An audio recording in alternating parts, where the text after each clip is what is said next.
Prestige na 40 inch. Ang problema ng unit natin ay nagpapatay sindi yung indicator red nya. Yan o, di ba, namatay yun, tapos andyan na naman siya. So hindi siya nagpa-power on. Ganito yung problema ng unit natin. At kung bago lang kayo sa aking channel ay huwag kalimutan mag-subscribe. So check natin dito. Yan. So ito yung kanyang mainboard. Na-check ko na siya kanina. Tapos yan, papatay ulit siya. Pero hindi pa yan natin pinipindot, ano? Kusa siyang namamatay. Tapos kusa din siyang nagkakaroon ulit ng ilaw. Yun, no? Pero pag nagsukat ka ng supply dito, may 5 tayo dito, 3.3, 1.8. Tapos 5 volts, tapos 1.2.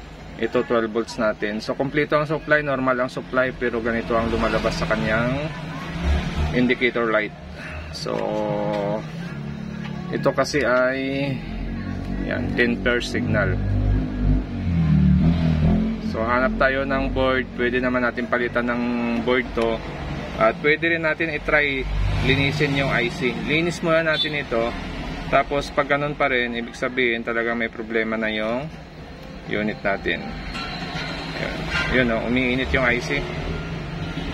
Yan, mainit siya o. Dapat hindi pa ito umiinit kasi hindi pa naman nag-on yung unit natin. Yan, mainit siya.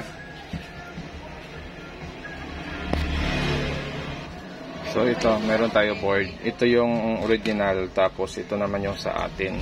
Bunot lang din ito. Kaya lang ang brand nito ay Ace naman ito na pang 32 inch. So pag pang 32, 5 pairs lang ang signal natin dito. So ito kasi ay pang 40.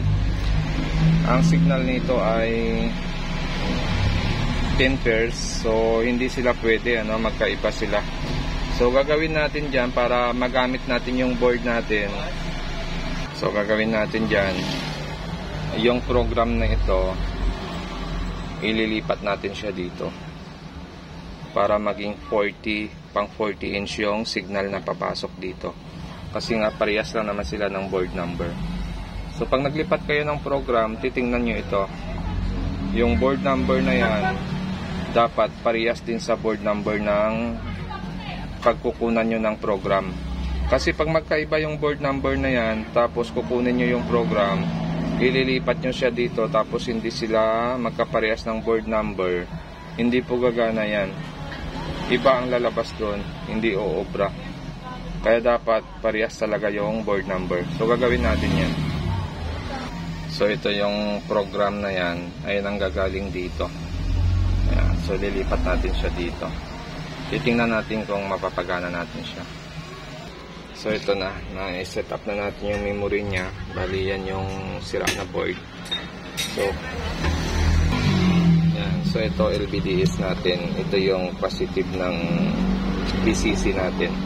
So dito ingat-ingat tayo na hindi magkamali yung pagkabit natin ng LVDS.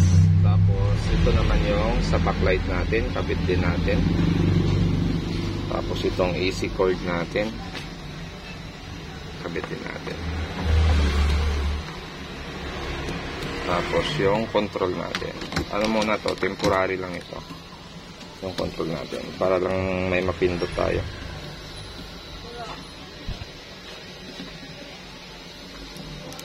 Okay. Saksak natin. Tingnan natin kung mag-standby red. Yun, mag-standby red siya.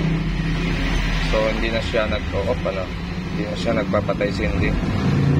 Hindi kagaya sa unang board natin na nagpapatay sindi siya. So try natin i-power on. Yun, nag-on na kaagad, oh. Tapos lumabas na si Prestige. So yun pa rin yung program na pumasok sa kanya, no? Kung ano yung dati niyang program, yun pa rin yung papasok sa kanya. So yun, no? Okay na siya. So yun lang talaga naging problema, yung pinaka main board natin. At kung bago lang kayo sa aking channel, huwag kalimutan mag-subscribe. Yun,